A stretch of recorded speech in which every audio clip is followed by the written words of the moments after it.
So in this particular video, what we're going to do is take a look at more of the foreign policy of President James Monroe, because James Monroe is going to serve for 2 terms. He is the last founding father to be president, and he's actually the last president in what's referred to as the so-called Virginia dynasty.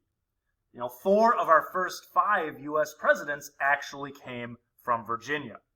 You start with George Washington. There's a little break there with John Adams. But then Jefferson is from Virginia. Madison is from Virginia. Monroe is from Virginia. So 4 of the first 5 are from Virginia, and all 4 of them were actually elected to 2 terms as president. So in this case, we're going to start with the idea that under President Monroe, we will finalize our acquisition of the East Coast, meaning the Atlantic coast, the Atlantic seaboard, will completely become the United States. Now, the United States becomes interested in purchasing Florida from Spain because of Andrew Jackson, the hero of New Orleans, military man. Andrew Jackson had led raids into Spanish territory to fight the Seminole in what was called the First Seminole War. Now, this is retaliation for the fact that the Seminole had raided American settlements in Georgia and destroyed American villages. The Seminole would leave their homes in Spanish Florida, they would raid Georgian territory, and then they'd go back to Florida because they knew that it was controlled by Spain and the Americans couldn't do much about it. However, Jackson goes his own way. Jackson disregarded his official orders and went beyond what he was authorized to do when he invaded. So we have a bit of a situation here. Now, in steps Secretary of State John Quincy Adams. John Quincy Adams, Adams-Onay Treaty. Onay was the foreign minister for Spain. Here's a guy in John Quincy Adams that keeps showing up. He witnessed the Battle of Bunker Hill at the start of the Revolution, traveled with his dad to help, or at least supervise, in negotiating the Treaty of Paris that ended that war. He helped negotiate the Treaty of Ghent that ended the War of 1812, and now here he is, negotiating the purchase of Florida. Now, Secretary of State John C. Calhoun, or I should say Secretary of War John C. Calhoun, a member of that triumvirate, along with Clay and Webster, had secretly spoke out against the recklessness of Andrew Jackson. But in the cabinet of Monroe, John Quincy Adams was really the only one who said he acted pragmatically. So President Monroe authorized Adams to begin negotiations to purchase the territory. So for about $5 million, we got the Florida Panhandle. And because our Western ambitions make other nations a bit nervous, we agree for now to drop claims to Texas.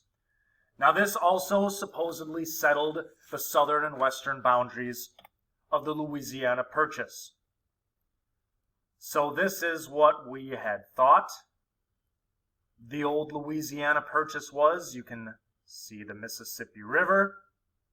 The new boundary line is more clearly drawn. Now, are we eventually going to get Texas? Yes, we are. However, we still have the issue of the Oregon Country and what's now the Southwest United States, which is the Viceroyalty of New Spain, to contend with. So during Monroe's presidency, we get Florida. The issue then becomes the Western Hemisphere. It transitions into the entire Western Hemisphere. Now, a little bit of backdrop for the speech that eventually becomes known as the Monroe Doctrine. The ideals of the United States, as laid out in the Declaration of Independence, and what we did to throw off Great Britain, actually inspired new republics in Latin America, which is to say Central and South America. And specifically, these new countries wanted to throw off Spanish rule. Now, by the early 1820s, several had done just that. And there was a fear that Spain, along with help from other European powers, might try and help Spain reclaim their former colonies. So we have the fear of Spain to deal with. On the other side of the continent, Russia is building up their presence in the Pacific Northwest because they control what we now call Alaska, and they're moving all the way down the Pacific coast into what's now California. And we considered that to be ours.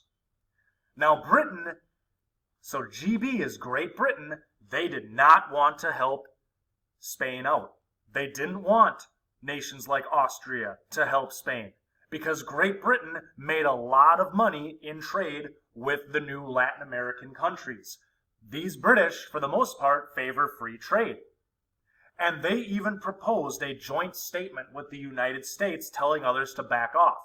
But we refused because we knew that symbolically this statement needed to be ours and ours alone. Here again is John Quincy Adams, Secretary of State. He arranged for President Monroe to address the issue in his annual message to Congress in December 1823. And John Quincy Adams deserves a lot of credit for the final draft.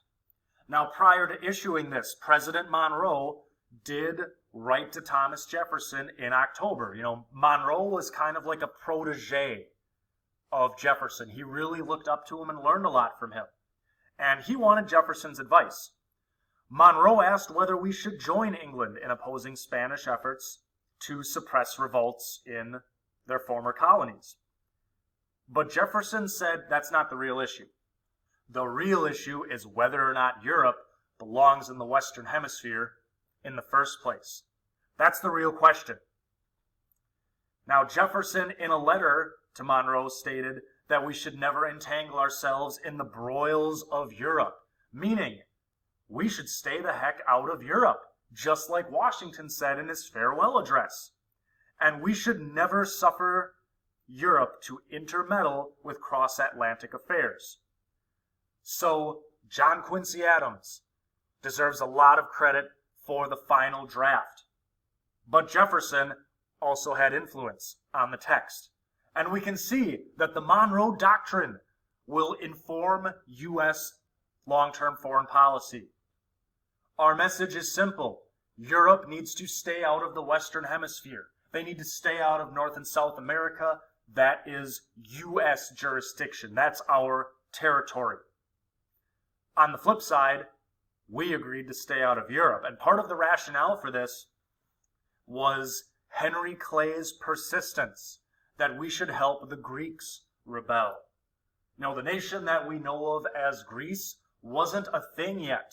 They were part of what was called the Ottoman Empire. And he thought that the U.S. should send troops to the Greek areas to help them break away, since they were the birthplace of democracy. He lost that argument. And the Monroe Doctrine contributed to why the U.S. had a policy of isolationism. We really just focused on the Western Hemisphere, not Europe, when we could help it. And keep in mind that the Monroe Doctrine was about 3 paragraphs. It was only about 3 paragraphs in a longer speech. You know, visually, here's what we're looking at. Hands off the West, we'll stay out of places like Africa and Europe. And it's interesting to note that even though we didn't want to make a joint statement with Great Britain, we needed British help to enforce this. So we made the statement, and the British Royal Navy enforced the doctrine. And it wasn't called the Monroe Doctrine for about another 3 decades. But under Monroe, we acquire Florida, so we've got the Atlantic seaboard, and we make a very symbolic statement affirming that we have arrived, or at least we perceive to have arrived as a player on the world stage.